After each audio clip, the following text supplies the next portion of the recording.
Yeah. Bang, ding, ding, ding. Oh.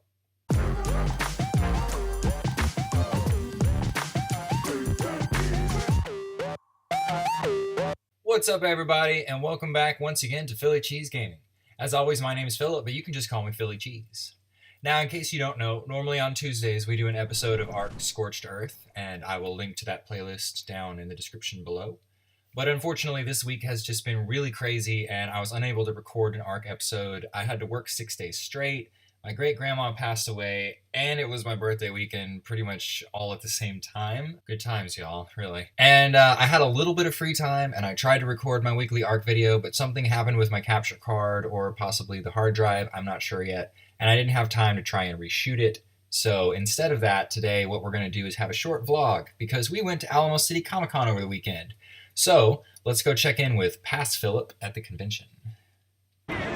What's up, guys? We are at Alamo City Comic Con and we are about to meet the voice actors from Grand Theft Auto 5. We're going to meet all three, get them to sign my game. It's going to be awesome. So we'll check back in a minute. So immediately after I shot that clip, the table attendants were like getting ready to jump all over me because they thought I was videoing forward. I was in selfie mode, so I had to put the camera away until we were done. But we got to meet Sean Solo Fontana. Fontino. Wow, thank you, autocorrect. Sean Solo Fontino, Ned Luke, and Stephen Ogg, aka Franklin, Michael, and Trevor from Grand Theft Auto 5. They were all really nice guys. In case you've never been to a convention before, yes, you do have to pay some money to do things like this.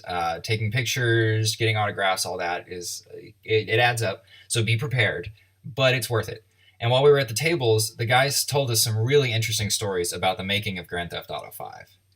So while we were at Sean's table, I asked him how many months it took to record for the game, and he immediately stopped me and was like, "See, you said the wrong word already right off the bat. Months." He told me it took 4.5 years to record. Apparently in video games, as opposed to in film and television, you have to get the whole scene in one take. Any little mistake, or the director doesn't like the way you did it, or whatever, and you have to do the whole thing over again. Sean also told me that on the first day of shooting, he and Ned were in the studio trying to do a scene, and the motion capture suit was making Sean really uncomfortable. I mean, imagine trying to act in a skin-tight suit, covered in dots, in an empty room, with about 50 other people just standing there staring at you. That's got to be difficult. And he didn't really have a lot of acting experience before this either. The director finally asked what was wrong, and Sean explained about the suit, and the next thing you know, the director has everybody else in the room wearing a skin-tight motion capture suit. I mean, just everybody. That's got to be kind of a funny sight, right? I bet they weren't happy about that. Ned, who played Michael, said that he really enjoyed video game work because he was allowed to be more creative than in film or television. He's done a lot of acting over his career, and they let him be a little more free with his lines.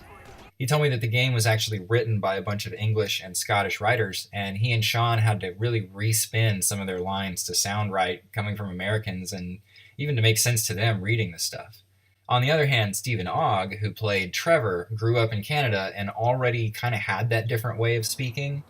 So in the game, Trevor at one point says to somebody, "Hey, I'm speaking to you," as opposed to Michael, who is like, "Hey, I'm talking to you." Or, well, he's not that New York sounding. Anyway, if you played the game, you know how he sounds. The slightly different manner of speech really boosts up the oddness and insanity, really, of Trevor.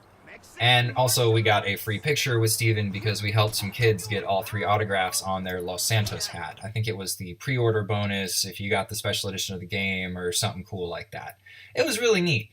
And while we were there, all 3 guys signed and personalized my copy of the game. All in all, it was a really awesome experience, and I highly recommend you guys try to get out there and meet some cool people at some of these conventions. Just be prepared to wait in a line and pay a little bit of money. And now, a loot haul. Yeah, we got us some loot. First of all, this metal sign was not from Comic-Con, but it also happened to be my birthday, so lovely wife Katrina purchased me this and had been hanging on to it for me. Anyway, con loot. So we got to meet Zombie King Arthur Sudam, most known for his work on some Walking Dead covers. He did like the alternate cover for #1, and he's done some other stuff.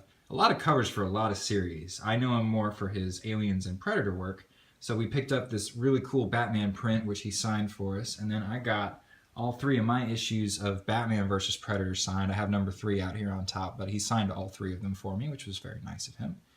And I picked up a copy of Hellblazer #1, which was appropriate since I was cosplaying John Constantine. It's not a signed copy, but it's in pretty darn good condition, all things considered. And if I ever get to meet Jamie Delano or maybe it's Delano, I don't know, Jamie whatever, at a convention, I will definitely be getting his autograph because he created one of my favorite characters.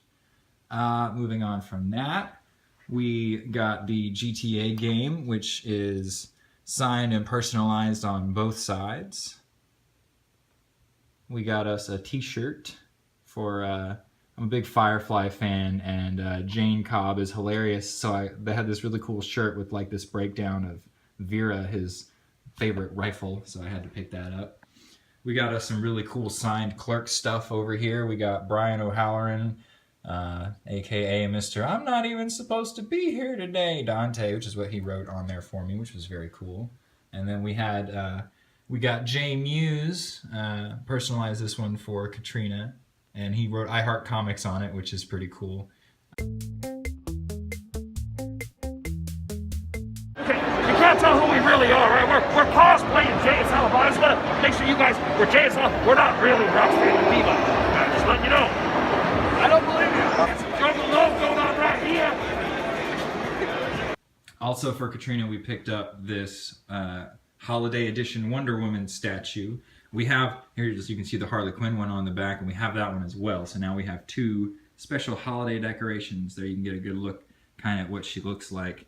And then finally, for me, picked up some toys. They had a lot of Fallout Pops and some mystery minis, which I've been having a hard time finding the Fallout mystery minis lately. I don't know about you guys, but they had a decent number of them at the con, so I got a Nerd Rage and a Preston Garvey, but I swear to God, if he starts marking things on my map, I am throwing him away. And a Powered Armor Pop, just for grins. Alright guys, that's all I got today, so thank you so much for watching. Be sure and drop a like if you enjoyed the video, and leave some comments down below if you have any questions, or you just want to say hello. Hit that subscribe button so you don't miss out on our regular gaming videos. We normally have 2 a week, and look us up on Facebook while you're at it for regular updates and funny gaming memes. This is Philip for Philly Cheese Gaming, signing off.